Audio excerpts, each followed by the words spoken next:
Si vous nous rejoignez, merci de votre fidélité. Bienvenue, mesdames et messieurs, voici les titres de votre journal. C'est parti pour la 4e édition de la saison touristique, un rendez-vous national qui vise à promouvoir les potentialités dont regorge notre pays. Le Premier ministre a lancé les activités sous le thème Simandou, une mine d'opportunités pour un tourisme durable. Le ministre de l'Information, en visite au FADEM et à la RTG2, Fanasouma réitère son engagement à accompagner ces entités pour qu'elles accomplissent pleinement leur mission au service des citoyens. On fera le point tout à l'heure dans cette édition. On parlera également de cet important appui au génie militaire. Ce sont des camions Bell qui sont mis à disposition pour renforcer les capacités opérationnelles de ce service. Point complet à suivre également dans ce journal. Voilà pour le sommaire. Bonsoir à tous. Réunis en plénière ce vendredi, les conseils nationaux ont examiné et adopté 3 propositions de lois organiques. Elles font partie des 13 lois organiques déjà sur la table du CNT pour examen et adoption. Ces lois viennent combler un vide juridique qui a longtemps persisté. Robert Siditolno. C'est le fruit de plusieurs jours d'intenses travaux en commission et en intercommission qui a abouti à l'adoption de ces 3 propositions de loi organiques par le Conseil national de la transition. La première est relative au régime juridique des partis politiques et autres organisations à caractère politique. Composée de 58 articles et répartie en 8 chapitres, la loi a été adoptée à la majorité des conseillers nationaux présents en tenant compte de plusieurs innovations et avantages. Qu'est-ce qui est extraordinaire pour quelqu'un qui veut gouverner le pays, avant de créer son parti, de sillonner les préfectures, au moins les communes de Conakry, pour avoir de l'adhésion. On a eu l'opportunité de rationaliser et de reformer l'espace politique. N'ayons pas peur. On a pris notre responsabilité dans la Constitution en optant pour des réformes responsables. La loi organique est une déclinaison de la Constitution. Tout le monde ne peut pas créer des partis politiques. Les partis ne sont pas des cacahuètes, ce ne sont pas des commerces, ce ne sont pas des étalagistes. C'est une institution qui demande un financement, qui demande une vision, qui demande un projet politique, qui demande une philosophie et des hommes de valeur. En termes d'innovation, on note notamment l'encadrement du financement des partis politiques, l'encadrement des mouvements politiques, le renforcement des dispositions relatives aux conditions de création, d'implantation et d'exercice des partis politiques. La seconde proposition de loi organique adoptée en faveur de cette plénière est celle relative aux attributions, composition, organisation et fonctionnement de la Cour constitutionnelle. L'innovation concernant la Cour constitutionnelle porte notamment sur la composition qui est passée de 9 à 11.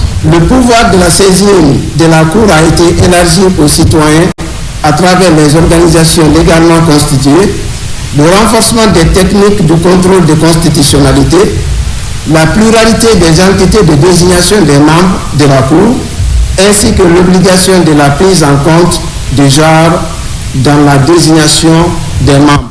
Autre proposition de loi organique adoptée est celle relative aux attributions, organisation et fonctionnement de la Cour suprême. Cette proposition, elle vise surtout à formaliser et moderniser un espace institutionnel essentiel à la vie de la nation. La Cour suprême doit être un lieu sanctuarisé, symbole de la souveraineté et de l'unité de l'État, et un cadre qui garantit le bon fonctionnement des institutions républicaines les plus sensibles. Ce texte poursuit 3 finalités.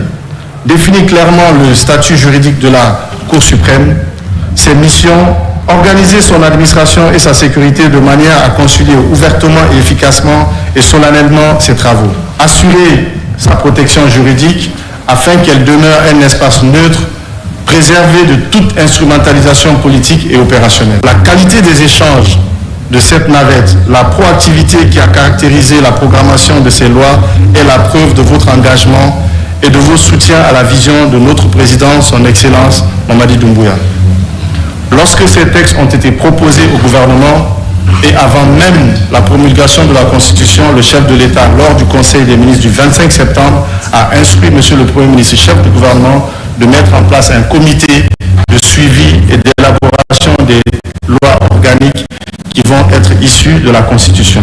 Visiblement satisfait du travail abattu, le président du CNT a salué le sérieux et l'esprit patriotique qui ont caractérisé le travail. Une autre dizaine de propositions de loi organiques sont déjà sur la table du CNT pour examen et adoption les prochains jours.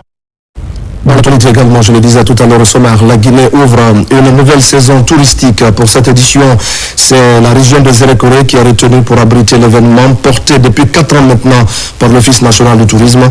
La saison 2025-2026 a été officiellement lancée samedi au pied de Monimba par le Premier ministre entouré de plusieurs membres du gouvernement. Depuis la région forestière, Djené Diansane revient sur les temps forts de cette journée. Depuis près d'une semaine, tout respire le tourisme en Zérékoré. Pendant une saison, la région sera le cœur battant des activités du secteur du tourisme et de l'hôtellerie en Guinée. Ce samedi, le Premier ministre chef du gouvernement Amadou Riba transmet tout d'abord les messages de paix et d'unité du chef de l'État aux notabilités de Zali et de Lola. La délégation gouvernementale se rend ensuite au pied des monts Lemba qui abritent les festivités du lancement de la saison touristique 2025-2026. La tenue de cette saison touristique va bien au-delà d'un simple rendez-vous festif. Ses paysages verdoyants, sa biodiversité exceptionnelle, ses traditions séculaires, le talent de ses artisans et surtout l'hospitalité légendaire de ses populations. Tout concourt à faire de notre région une destination phare du tourisme guinéen. Par cette vision transversale, le ministère du Tourisme, à travers l'Office national du tourisme, nourrit l'ambition de faire de ce secteur un levier de développement durable, inclusif et territorialement ancré. Cette année, le thème porte sur Simandou, une mine d'opportunités pour un tourisme durable en Guinée. Cette édition marque la montée en puissance d'un secteur qui, pas à pas, prend toute sa place dans le projet de refondation et de renaissance de la Guinée. Chaque édition a raconté une histoire. À Kassa, nous avons célébré notre littoral et notre histoire. À Kindia, nous avons mis en avant la richesse de notre nature et de notre terre. À Dalaba, nous avons redonné vie à nos mémoires et contemplé nos chutes. Et aujourd'hui, ici à Zérékoré, nous plongeons au cœur d'une Guinée verte, spirituelle et profondément authentique. Simandou aujourd'hui n'est pas seulement un projet minier, c'est un patrimoine national, c'est un état d'esprit, c'est un levier structurant qui ouvre la voie à un développement durable des territoires, y compris dans le tourisme. La région de Zérékoré, et tout particulièrement Lola, porte 2 joyaux reconnus. Je veux dire le mont Nimba, point culminant de la Guinée, classé patrimoine de l'UNESCO et réserve biosphère. Également, le massif de Ziama, réserve biosphère, pilier écologique et culturel de notre pays. Le Premier ministre Amadou Riba salue l'ingéniosité et les idées brillantes du département du tourisme pour l'organisation de l'événement. Le président de la République, il y a quelques jours, me disait « On va faire de grandes choses dans ce pays avec l'aide de Dieu. » Et ça ne fait que commencer. Le tourisme, c'est un secteur transversal qui doit montrer que nos infrastructures, notre capacité d'accueillir des gens à nos aérodromes, nos hôtels, nos hôpitaux, nos systèmes éducatifs, tous doivent concourir à ce que le tourisme puisse être développé. Nous encourageons nos populations à découvrir la Guinée, à aller dans les villages pour savoir ce qu'est réellement la Guinée. Refusez de vous cantonner à rester dans les capitales comme Conakry. Allez à l'intérieur. Le développement de l'écotourisme, je serai le premier candidat lorsque l'écotourisme de Nimba sera opérationnel. Ziama également.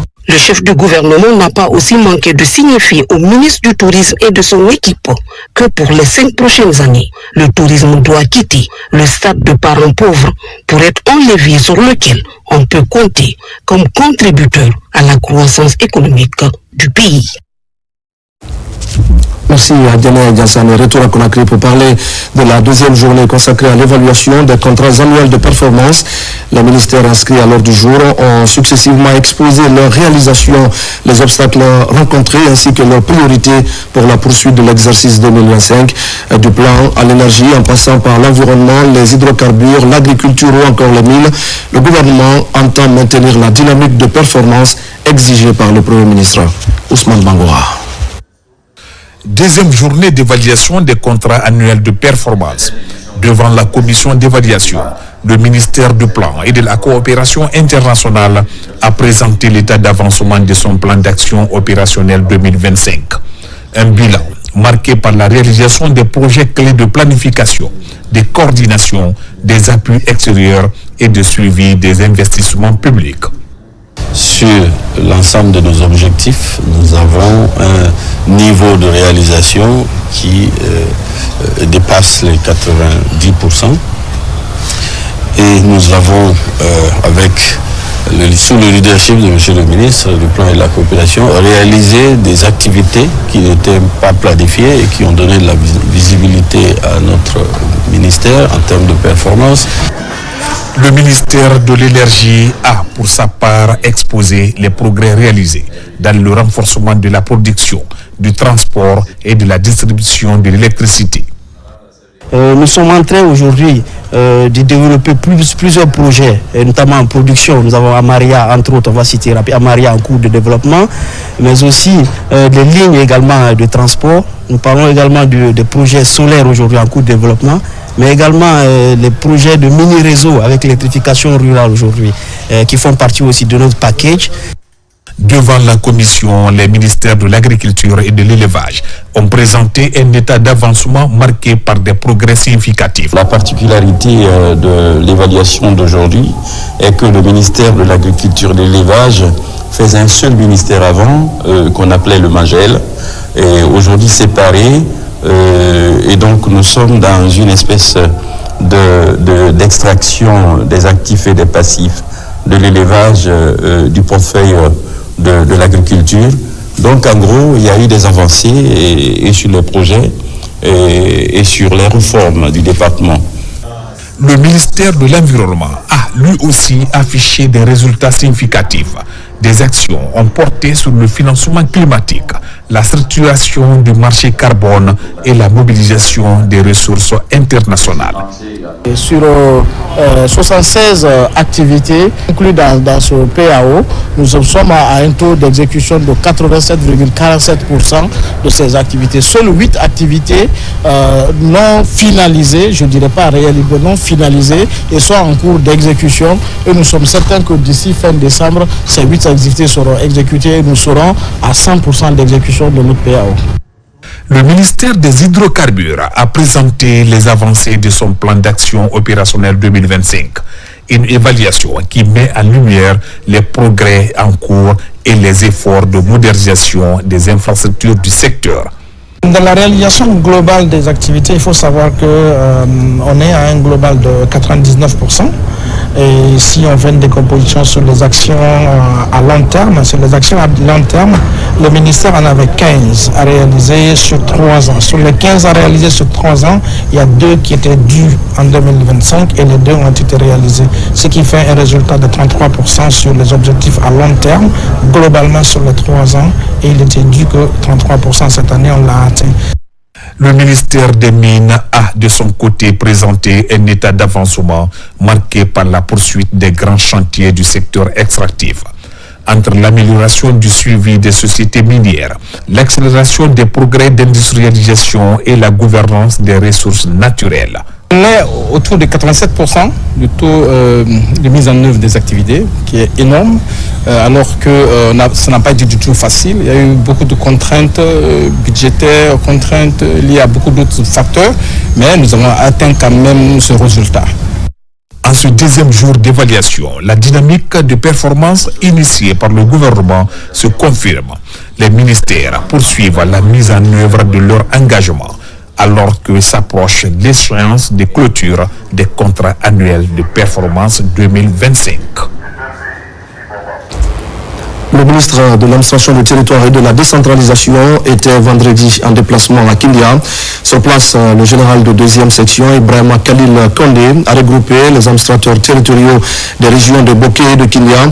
Ensemble, ils ont discuté de la meilleure façon d'harmoniser les consignes appliquées lors de la présidentielle du 28 décembre prochain. Yaya Silla. Le 28 décembre prochain, les Guinéens seront aux urnes pour élire le président de la République. Une activité citoyenne attendue par tous les Guinéens. Le ministre de l'administration du territoire et de la décentralisation rencontre les administrateurs territoriaux des régions de Boké et de Kindia. Nous avons 9 candidats retenus par la Cour suprême. Le ministère de l'administration du territoire, chargé de l'organisation de ces élections que j'ai charge de diriger aujourd'hui,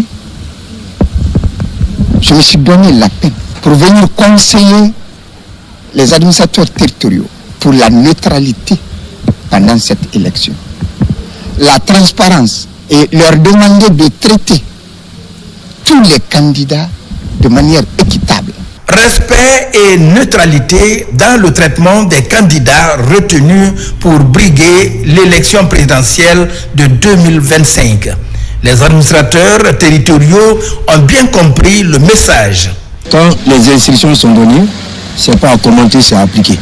Donc c'est une volonté de tous les administrateurs territoriaux d'appliquer strictement, je dis bien strictement, toutes les consignes qui ont été données par la hiérarchie. Nous avons reçu des consignes. Ces consignes doivent être respectées. Ces consignes doivent être respectées rigoureusement, avec fermeté d'ailleurs. Mais nous avons tout le respect pour les candidats et tous les candidats sont égaux devant nous. Le ministre de l'administration du territoire et de la décentralisation mettra fin à cette rencontre par la région de Conakry. Formation des cadres et agents des services déconcentrés de la région administrative de Farana. Ils renforcent leur connaissance des thématiques liées à la déconcentration et aux textes régissant l'administration régionale, préfectorale et sous-préfectorale. L'Institut national de formation et de perfectionnement professionnel entend ainsi rendre l'administration locale encore beaucoup plus efficace et responsable. Ibrahima Oulé Fofana pour des explications. Dans la salle polyvalente de l'ISAV de Farana, cadres territoriaux et agents des services déconcentrés sont réunis pour 3 jours d'intenses travaux.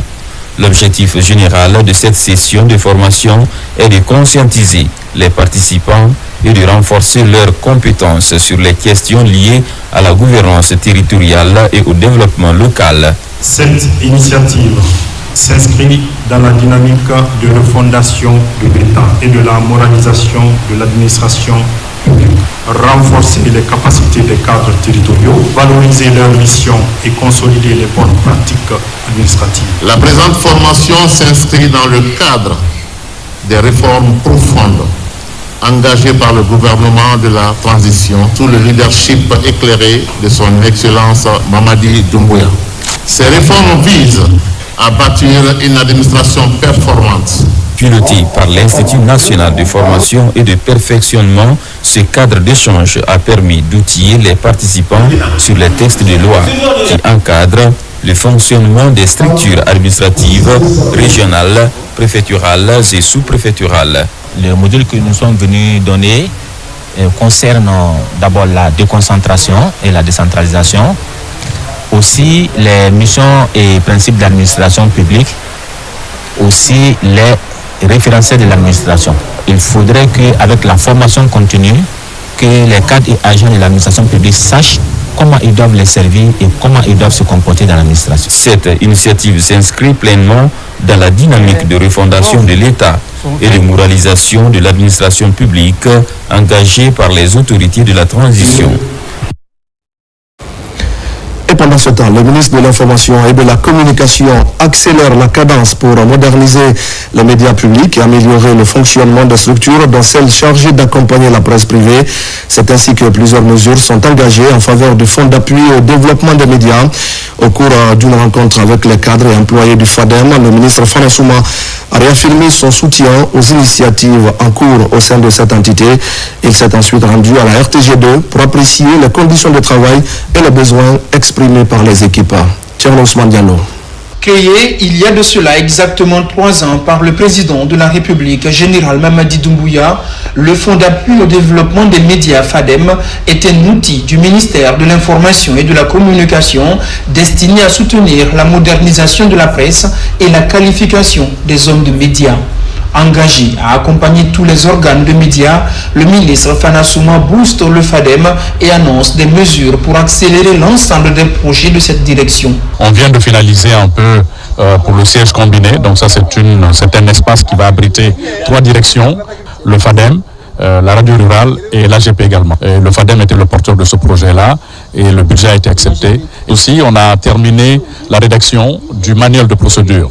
Donc ce manuel va nous permettre de savoir comment nous allons capter les fonds auprès des bailleurs et comment ces fonds seront utilisés auprès des bénéficiaires de ces fonds-là. Nous allons publier un fonds d'aide aux médias qui permet de mettre en place des critères d'éligibilité qui va permettre aux médias innovateurs et qui ont un sens de créativité de capter ces fonds-là pour mieux les aider dans leur fonctionnement. Dans une démarche de suivi régulier des activités de ces directions, le ministre de l'Information et de la Communication a ensuite effectué une visite inopinée à la RTG2 où des travaux sont en cours pour rénover l'infrastructure et offrir aux journalistes et techniciens un cadre de travail décent. À la RTG2 et à la RKS, il a apprécié la mutation actuelle avec des investissements qui ont permis d'étendre la sphère d'écoute et moderniser les installations techniques. Lorsqu'il arrivait à la tête de ce département, il avait beaucoup déjà fait en tant que directeur général. Il a permis à la radio Kaloum Stereo de couvrir le Grand Conakry. Sinon, avant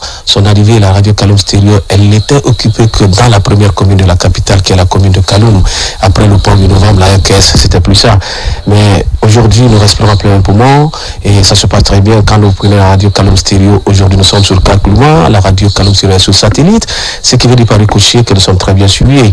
Et quand vous prenez aujourd'hui la télévision, nous sommes dans le bouquet canal. Les promesses que M. le ministre avait tenues, ces promesses sont réalisées et il est en train d'aller encore très vite. Félicitations donc à M. le président de la République, le général Mamadi Doumbouya. Merci à M. le ministre. Attaché au fonctionnement régulier des médias et à la conduite en bon état des différents projets du département, le ministre Fana Souma s'est également rendu au siège du journal Oroya où il a entrepris avec succès la rénovation du bâtiment après de longues années d'attente. Et puis il y a quelques mois, la Guinée célébrait ses femmes et ses hommes de médias à l'occasion d'une nouvelle édition des Media Awards Guinée. Ce jour-là, le Grand Prix de l'homme des médias avait été décerné à Mamadou Lamine Bari de Reflet Guinée, une distinction qui récompense l'engagement constant de notre confrère au service de l'information. La remise officielle du prix vient d'avoir lieu avec à la clé une parcelle et une enveloppe financière. Alpha Isia Gabar. Les Media Awards Guinée, en partenariat avec Amafo Guinée, ont honoré leur engagement envers les professionnels de la presse. Cette année, Mamadou Lamine Bari, journaliste à Reflet Guinée, a remporté le Grand Prix MAC 2025 de l'homme de médias. Il a reçu un chèque de 30 millions de francs guinéens ainsi qu'un site offert à Kakoulimaya dans la préfecture de Koya. Nous sommes aujourd'hui à Koya, dans le district de Costa, vers Waria, pour une remise solennelle. Nous avons fait nos accompagnements et nous avons tenu une promesse. Nous sommes sur les lieux pour respecter cette promesse. Ce matin, je suis réconforté et très, très reconnaissant envers notre partenaire Amafo Guinée, qui depuis des années nous accompagne et accompagne la corporation que nous célébrons. Je veux juste dire que c'est effectif, cette promesse a été tenue. Il a promis une parcelle qui a été aujourd'hui remis au lauréat de la 4e édition de Media Awards Guinée. Très ému, Mamadou Lamine Bari, largement suivi sur les réseaux sociaux, a salué l'initiative des Media Awards Guinée. Merci à Amafo Guinée, merci à Media Awards. Je pense que quand on vous dit que vous êtes élu homme de médias, c'est plus que tout ce qui est derrière. Ce que vous devez retenir, c'est fait. Voilà, on est venu, on a fait la remise de la parcelle. La suite va suivre. Depuis plusieurs années, Media Awards Guinée distingue les acteurs de la presse nationale. Le respect de cet autre engagement vient une fois de plus renforcer la crédibilité du MAG. Autre temps fort de ce journal à Kobaya, c'est un nouveau laboratoire qui vient d'ouvrir ses portes. L'ouverture du laboratoire BioGuinée marque une nouvelle étape dans la modernisation de la biologie médicale dans notre pays, ce qui illustre des mutations du secteur en vue de qualifier davantage le diagnostic de nombreuses maladies. Adiatoubari Ousmane Ouatsissé. La biologie médicale est considérée comme l'une des épines dorsales de la médecine.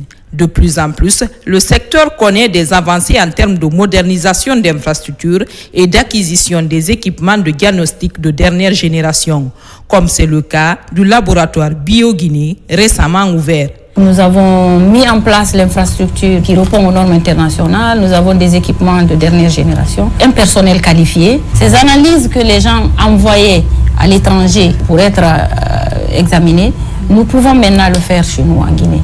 Donc notre objectif est de collaborer avec tous nos compatriotes afin qu'au lieu de faire un partenariat avec l'étranger, qu'ils acceptent de faire le partenariat avec BioGuinée. La structure dispose de 6 unités d'analyse biomédicale équipées d'automates de dernière génération capables de traiter plusieurs échantillons par jour. Une section complète est dédiée à la biologie moléculaire, domaine devenu essentiel pour le diagnostic rapide des maladies infectieuses et génétiques. Cet appareil est un appareil performant qui fait à la fois l'immunosérologie et la biochimie en même temps. Et il fait plus de 870 tests en 1 heure. Nous aimerions mettre ça à la disposition de la population guinéenne pour mieux prendre en charge leurs maladies.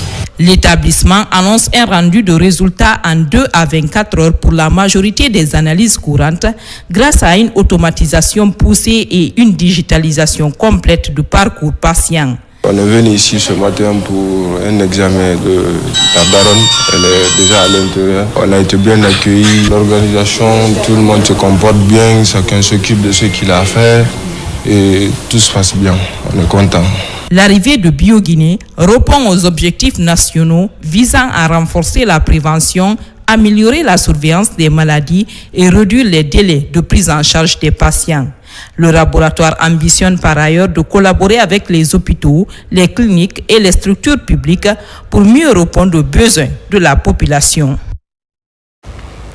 Les responsables du laboratoire national de contrôle de qualité des médicaments viennent également de recevoir le diplôme et l'attestation d'accréditation des mains de la Direction générale du système ouest-africain d'accréditation.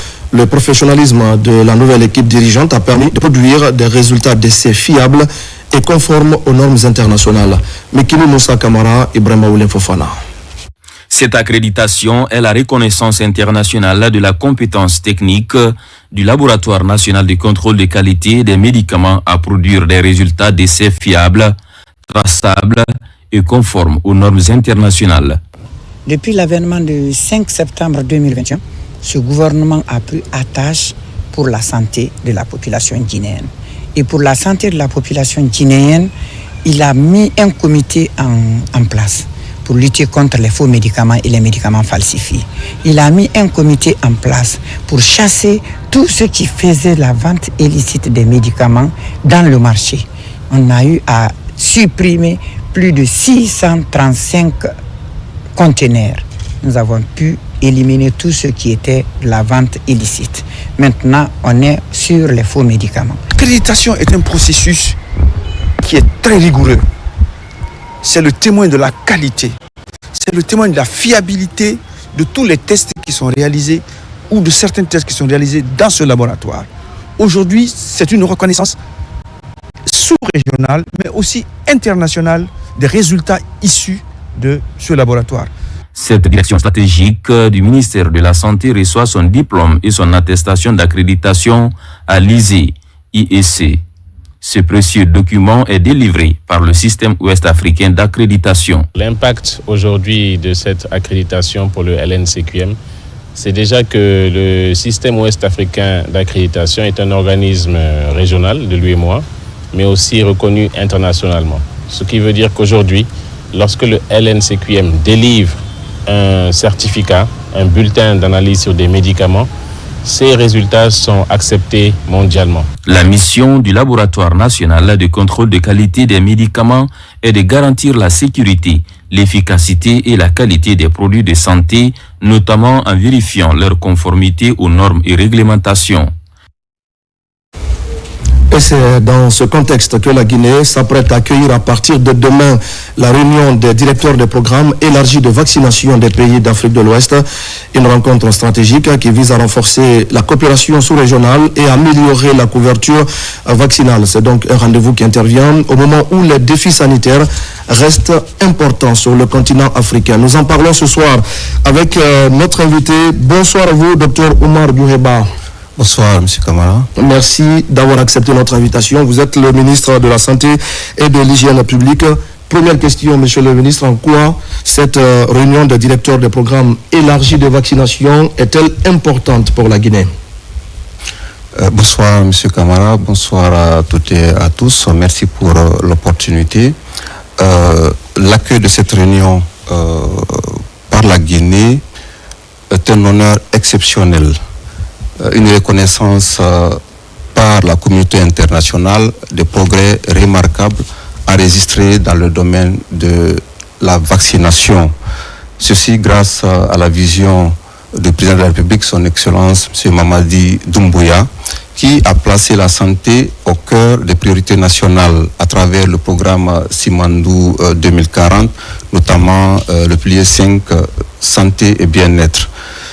Accueillir cette réunion positionne également notre pays comme étant un pays engagé, un pays crédible et moteur dans la dynamique de renforcement de la vaccination au niveau régional. Donc c'est pour nous un honneur. Oui, c'est une rencontre importante, elle est également stratégique parce que ce sont les représentants de plusieurs pays d'Afrique de l'Ouest qui seront à Conakry. Pourquoi le choix de la Guinée pour accueillir cette rencontre? Oui, justement, vous avez dit ce sont les 16 pays de l'Afrique de l'Ouest, l'Algérie étant un pays invité et beaucoup d'experts internationaux. Notre pays répond à plusieurs critères. Vous avez, pour un début, un engagement politique très fort au plus haut niveau. J'ai fait allusion à la vision du chef de l'État. Vous avez également Monsieur le Premier ministre, chef du gouvernement, qui est le champion de la vaccination. Donc cela crédibilise notre pays aux yeux des partenaires internationaux. Il y a la stabilité de l'environnement sanitaire et politique, la qualité de la coopération avec les partenaires, l'OMS, l'UNICEF, Gavi et l'ensemble des partenaires. Il y a aussi la capacité du pays à organiser en toute sécurité un événement d'une portée régionale. À cela s'ajoutent les progrès réalisés. Ça, c'est surtout important. Tous les progrès qui ont été enregistrés, des progrès remarquables, très significatifs. Vous savez que notre pays, pour rappel, était à 95% de rupture en vaccin traditionnel. Et nous avions le nombre le plus élevé d'enfants 0 dose, c'est-à-dire des enfants qui n'ont jamais reçu une dose de vaccin, et les enfants sous-immunisés parmi les pays de l'Afrique centrale et de l'Afrique de l'Ouest. Et pendant plusieurs années, nous étions à 47% de taux de couverture au niveau national. Et heureusement, avec notre retour à l'initiative vaccinale, d'indépendance vaccinale, nous avons pu faire une progression de 16 points. Donc de 47%, nous sommes allés à 63%. Donc c'est un bond inédit, historique pour un pays. En un an, que le pays fasse un bond de 16 points. Donc de 47%, nous sommes allés à 63%. Il n'y a pas que cela. Pour ce qui est de la rupture, ça fait plus d'un an, nous n'enregistrons pas du tout de rupture. Avec cette adhésion à l'initiative pour l'indépendance vaccinale, nous avons des vaccins de qualité, en quantité et à coût surtout très abordable. Il y a aussi l'introduction du vaccin contre le paludisme ça a été fait il y a de cela quelques mois. Il y a des perspectives, bien sûr. L'acquisition des camions frigorifiques, des véhicules réfrigérés, des réfrigérateurs solaires et l'installation aujourd'hui de 4 chambres froides et nous avons également 12 qui sont en cours d'acquisition parce que tout le pays sera finalement approvisionné en chambre froide, ce qui va faciliter l'approvisionnement des structures sanitaires à la base. Donc, les résultats sont vraiment énormes. Je prends le cas, par exemple, de la poliomyélite. En 2023, nous avions enregistré 74 cas. Et en 2025, 2 cas. 2 cas. Donc, les résultats sont énormes. Ce n'est pas, je peux pas, la liste elle est très longue, mais on peut citer au moins ces résultats-là. Il y a cette crédibilité aux yeux des partenaires internationaux. Oui. Alors, Monsieur le ministre, les travaux vont débuter demain à Conakry. Quels seront les messages, les engagements qui vont être pris en faveur de la promotion de la vaccination en Afrique de l'Ouest? Cette réunion, elle est hautement stratégique. Elle va permettre aux pays qui seront représentés de partager leurs expériences, les bonnes pratiques, d'harmoniser les approches et surtout d'aller vers un engagement très fort en matière de financement durable pour la santé. Et pour la Guinée, ça sera une occasion d'affirmer notre leadership, notre ambition de faire de la vaccination l'un des piliers forts, robustes du système de santé de notre pays. Donc c'est une occasion pour les différents pays d'échanger sur tout ce qui est innovation et surtout par rapport aux perspectives également, de telle sorte qu'il y aura une coopération sous-régionale très renforcée pour faire face aux différentes épidémies qui pourraient surgir. Oui. À quelques heures du lancement des activités, Monsieur le ministre, quel est votre mot de fin, l'appel que vous avez? Peut-être s'il faut, c'est de rappeler que la vaccination est l'un des moyens les plus efficaces pour protéger nos populations, surtout les plus vulnérables, les enfants et les femmes enceintes. Comme l'adage le dit, mieux vaut prévenir que guérir. Et les avantages ne sont pas que sanitaires, ils sont économiques, ils sont sociaux. Et je profite pour saluer l'engagement, l'accompagnement du Premier ministre qui est le champion de la vaccination, remercier les partenaires OMS, Gavi, UNICEF et les représentants de tous les pays présents et surtout souhaiter à ces derniers un excellent séjour sur la terre bénie de Guinée. Je ne saurais terminer sans réexprimer ma profonde gratitude au président de la République, chef de l'État, son Excellence M. Mamadi Doumbouya, pour sa vision, sa détermination, son engagement à refonder le système de santé de notre pays, à protéger les plus vulnérables, les enfants, les femmes enceintes. Je vous remercie. Merci beaucoup à vous, Dr Omar Diouheba, le ministre de la Santé et de l'Hygiène publique, qui était donc avec nous pour parler de cette réunion des directeurs des programmes élargis de vaccination d'Afrique de l'Ouest. Les travaux vont donc débuter demain ici à Conakry. Merci beaucoup à vous, Monsieur le ministre. Merci. Un mot de santé encore. Avec cette réforme majeure dans le secteur, la gestion des structures hospitalières va être réglementée et sera désormais assurée par des professionnels. L'université Gamal Abdel Nasser développe dans ce sens un programme ambitieux et certifiant. La 3e cohorte de cette équipe de cadres vient de recevoir ces certificats, un engagement des autorités pour satisfaire, améliorer les offres de soins aux populations. Mohamed Chérif Kamara. L'amphithéâtre du centre d'excellence Radiamafori Bangoura a vibré au rythme de la fierté et de l'accomplissement. Parents, encadreurs et diplômés se sont réunis pour célébrer la fin de formation de la 3e cohorte du diplôme universitaire en gestion hospitalière. Une nouvelle étape franchie pour ces cadres de santé, désormais mieux armés pour relever les défis de gouvernance dans nos hôpitaux. L'axe de renforcement des ressources humaines en santé pour améliorer la qualité des soins dans nos hôpitaux. Et cela rentre effectivement dans la vision de son Excellence Mamadi Doumbouya, qui à travers son grand programme Simandou construira de grandes structures sanitaires et dont il nous faudrait des ressources humaines de qualité pour gérer ces structures sanitaires. C'est important d'avoir des personnes qui gèrent de façon efficace et efficiente les ressources qui sont mises à leur disposition. Donc cette formation va permettre de doter le pays de cadres qui seront capables de gérer efficacement les hôpitaux.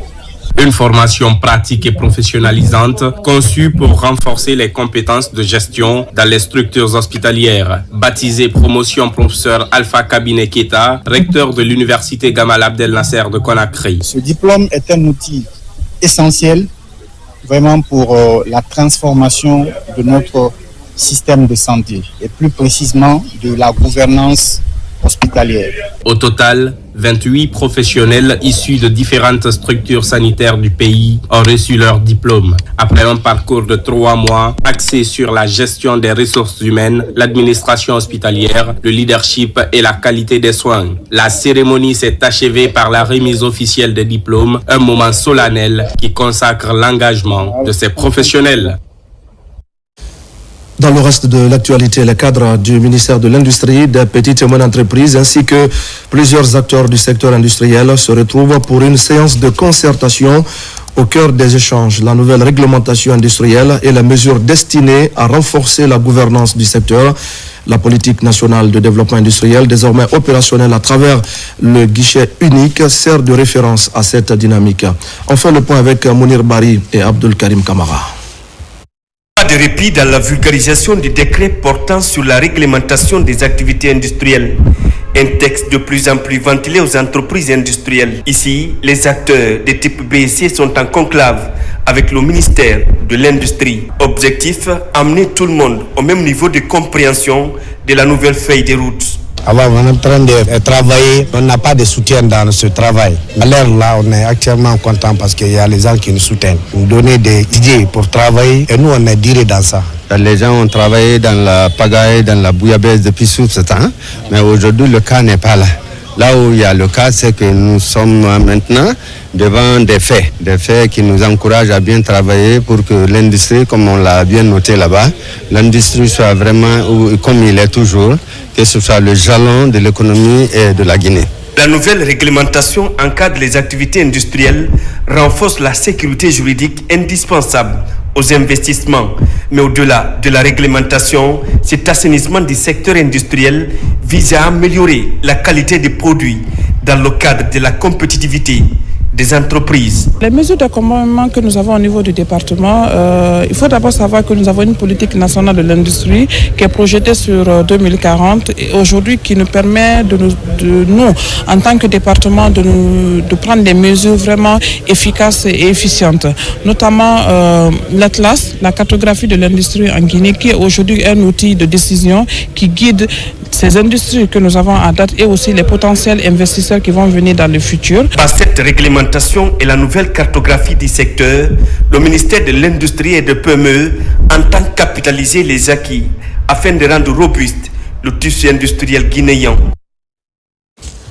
Le processus d'élaboration du cadre stratégique commun 2027-2031 vient de réunir à Conakry le consortium des ONG financé par la Belgique, les représentants de plusieurs ministères ainsi que des partenaires, une plateforme de concertation destinée à consolider la coopération entre la Guinée et la Belgique. Pendant 2 jours donc, les échanges ont porté sur des thématiques prioritaires, notamment les violences basées sur le genre, la santé mentale et l'entrepreneuriat des jeunes. Nabila Moussa Kamara. Les membres du consortium des ONG financés par la Belgique se retrouvent à Conakry pour élaborer le cadre stratégique de la Guinée 2027-2031. Plusieurs thématiques ont été développées, notamment celles liées aux questions des violences basées sur le genre, de la santé mentale et de l'entrepreneuriat jeune. Plusieurs ONG sont là pour participer à l'élaboration de ce programme. Pour nous, c'est une meilleure occasion pour nous réunir ensemble, pour voir les différents, bien analyser le contexte du pays, au-delà de la santé, mais aussi l'éducation et sécurité et autres. Nous sommes vraiment convaincus que les 5 prochaines années, que les questions relatives à ces 2 thématiques seront vraiment prises en compte pour que les questions du genre et celles relatives à l'inclusion sociale soient examinées. À travers la coopération guinéo-belge, des actions d'intérêt général ont été menées à Conakry ainsi que dans plusieurs zones à l'intérieur du pays. Le consortium et ses partenaires multiplient les efforts pour pouvoir intensifier les actions dans les zones d'intervention.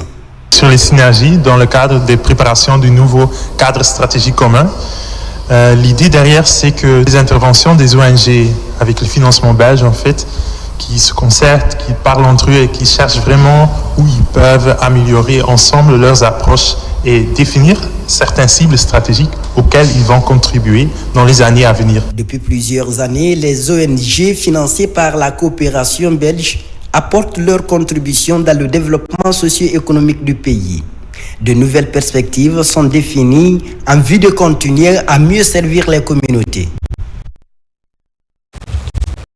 Et puis c'était jour de vote ce dimanche en Guinée-Bissau. Les électeurs étaient appelés aux urnes pour la présidentielle et pour les parlementaires.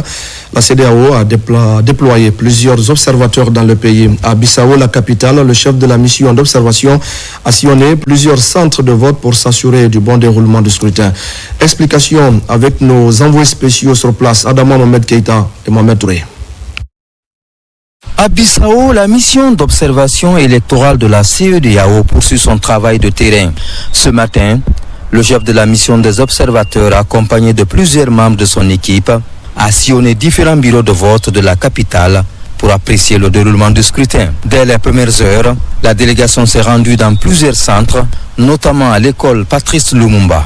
Objectif, vérifier l'ouverture des bureaux de vote, la disponibilité du matériel électoral et le respect des procédures établies. Nous sommes sur le terrain pour observer le déroulement de l'élection dans les bureaux de vote. Il faut dire que le scrutin est transparent et se passe bien pour le moment. Nous observons tout le processus jusqu'à la fin du scrutin. Partout où il est passé, le chef des observateurs a échangé avec les présidents des bureaux de vote, rappelant l'importance de la neutralité et du strict respect des procédures. Les électeurs interrogés affirment pour la plupart avoir pu voter sans difficulté majeure. Après cette journée dans Bissau, la mission a regagné son quartier général. Une réunion de coordination s'y est tenue la veille, l'occasion pour les observateurs de partager leurs premières impressions et d'harmoniser leurs méthodes de suivi pour le reste de la journée. La mission de la CEDEAO affirme maintenir sa vigilance jusqu'à la fermeture des bureaux afin de garantir un scrutin crédible, apaisé et transparent. La Guinée était à l'honneur au forum Monaco-Africa où notre pays a été représenté par son ambassadeur en France. Cette rencontre de haut niveau a réuni décideurs, investisseurs et responsables institutionnels venus de tout le continent. Au-delà de sa participation à ce forum, le diplomate guinéen a également pris part aux festivités marquant la fête nationale de la principauté de Monaco, une double présence qui illustre le dynamisme de la diplomatie guinéenne sur la scène internationale. Mohamed Souma, Amadou Touré. En étant l'une des représentations diplomatiques les plus importantes à l'Hexagone, l'ambassade de la Guinée en France a été invitée à prendre part à ce forum Monaco-Afrique sur le thème « Dynamique africaine, investissement transfrontalier ». Une occasion pour le diplomate guinéen Sékou Sylla de saluer l'excellence des coopérations entre la principauté de Monaco et son pays d'une part et de l'autre, magnifier le rôle de la diaspora dans le développement du continent et surtout de la Guinée, dont l'apport au pays est estimé à plus d'1,5 milliard de dollars, soit 10% du PIB de la Guinée. En Guinée, mon pays, plus de 40% de la population a moins de 15 ans et l'âge médian est de 19 ans, ce qui constitue une force humaine considérable pour l'innovation, l'entrepreneuriat et la transformation économique. Les envois de fonds de la diaspora africaine ont atteint plus de 100 milliards de dollars, donc environ 1,5 milliard pour la République de Guinée.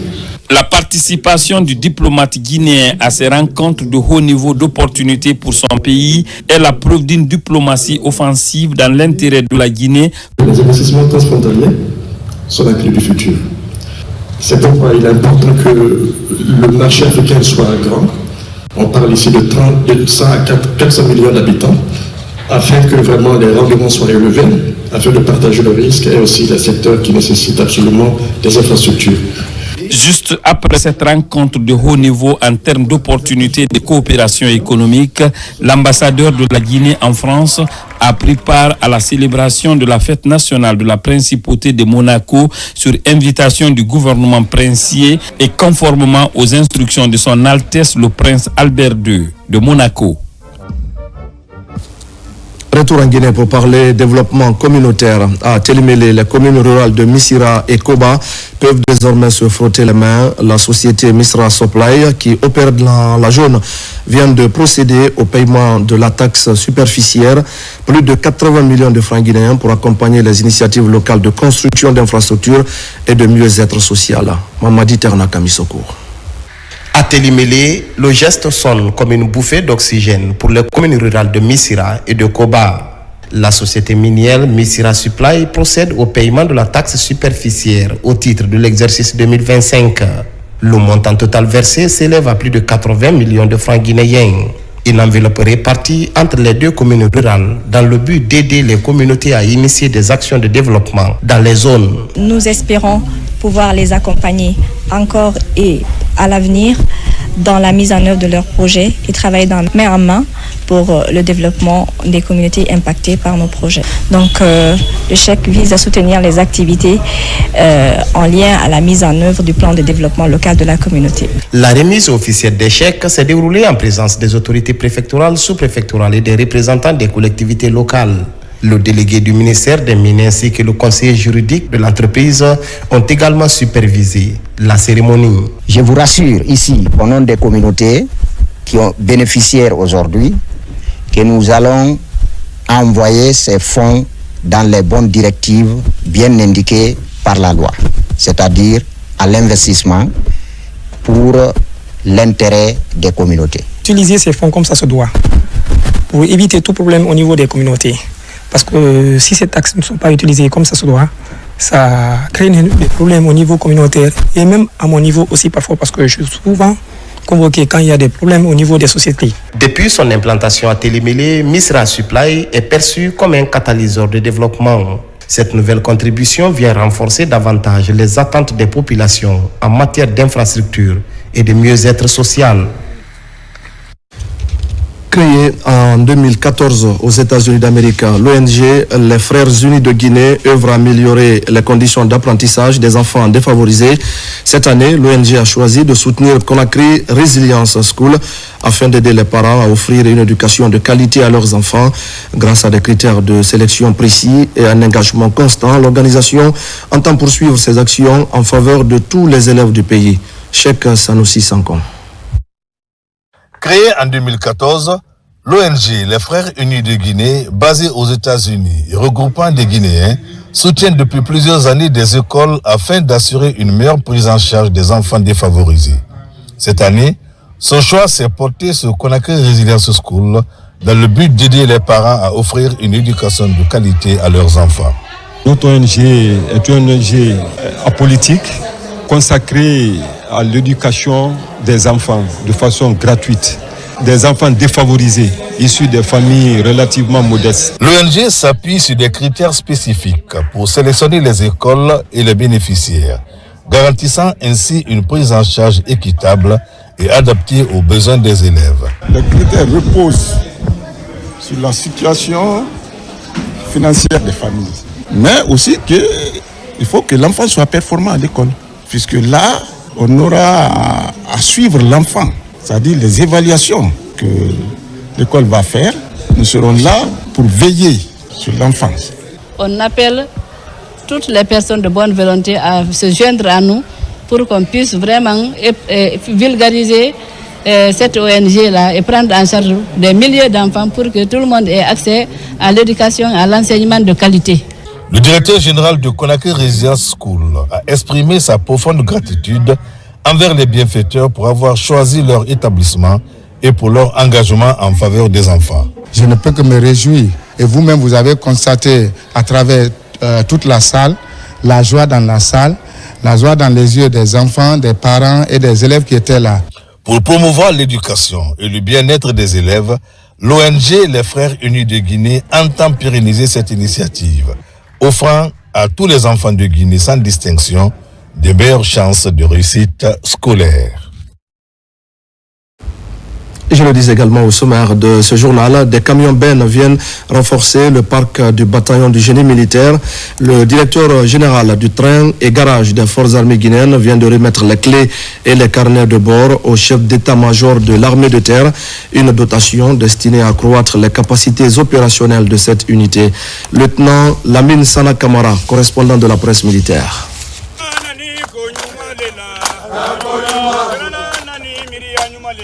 Cette chanson, entonnée par le commandant du bataillon du génie militaire et reprise en chœur par sa troupe, traduit la manifestation de joie de cette unité qui bénéficie une fois de plus des camions bennes.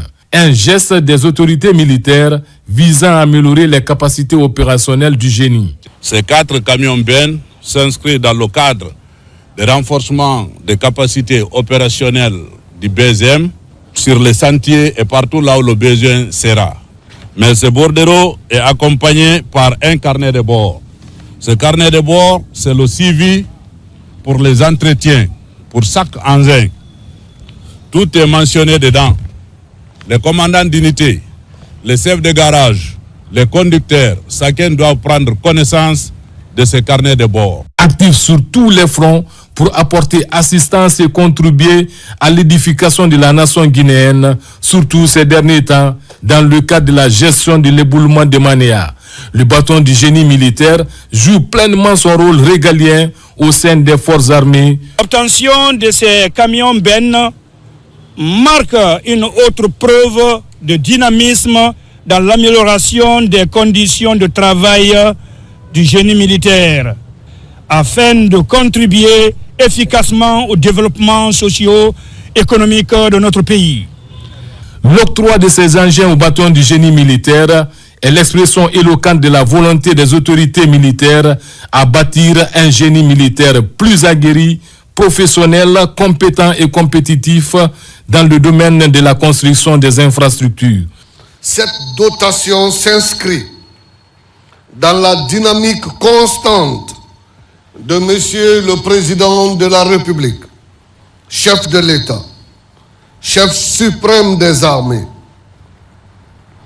et aussi de Monsieur le ministre de la Défense nationale et du chef d'état-major général des armées, visant à renforcer les capacités opérationnelles de nos unités et à moderniser progressivement les moyens techniques de l'armée de terre. Le génie militaire, c'est l'unité qui ouvre les voies, aménage les itinéraires, rétablit les communications, construit les infrastructures essentielles et apporte un appui déterminant dans les opérations comme dans les actions civilo-militaires. La modernisation, la professionnalisation, la formation et l'équipement des forces armées guinéennes sont les préoccupations majeures de la hiérarchie militaire. C'est pourquoi de grandes réformes s'opèrent au sein de l'armée depuis la prise de responsabilité du CNRD le 5 septembre 2021. Les journalistes sportifs de la région de Bokeh renforcent également leurs compétences. Ils ont été édifiés récemment sur les techniques de commentaire de match ainsi que sur quelques règles de jeu. Une initiative de la Ligue régionale de football de Bokeh en partenariat avec Myria Communication sur financement de l'Office national de formation et de perfectionnement professionnel. Younouss Atawel Kamara. C'est une formation qui regroupe essentiellement les journalistes sportifs de la région de Bokeh. Durant 3 jours d'intenses travaux, des thèmes liés à la retransmission d'un match de football en direct, mais aussi la connaissance de quelques nouvelles lois du football ont été largement enseignées à ces jeunes reporters sportifs de la région. Renforcer les capacités des journalistes sportifs, c'est de permettre de mieux restituer et de mieux s'adapter aux réalités de la modernité en répondant aux exigences du métier qui est aujourd'hui un levier indispensable pour mettre en valeur les événements sportifs. Vous avez des jeunes talentueux, beaucoup de jeunes reporters qui ont de l'avenir. Et face à cette réalité, nous pouvons rester indifférents parce que, qu'on le veuille ou non, Bokeh reste un repère, une référence quand on parle du sport en Guinée et surtout du football. À travers cette initiative, les responsables de la Ligue régionale de football de Bokeh, en partenariat avec l'agence Média Communication, entendent valoriser la presse sportive de Kakandé. Je vous encourage à suivre cette information avec attention, à poser des questions, à partager vos expériences et surtout à capitaliser les compétences que vous allez acquérir. Nous sommes dans une période où le sport est à la fois un facteur de développement d'un pays, mais aussi un facteur d'influence de comportement et même de culture.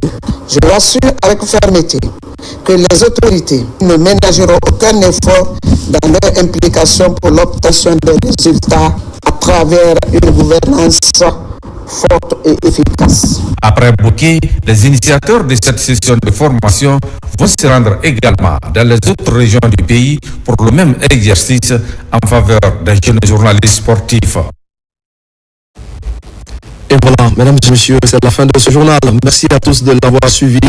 Je vous retrouve la semaine prochaine pour d'autres actualités de la Guinée, notre paradis terre des richesses et d'innovation. Bonsoir à tous.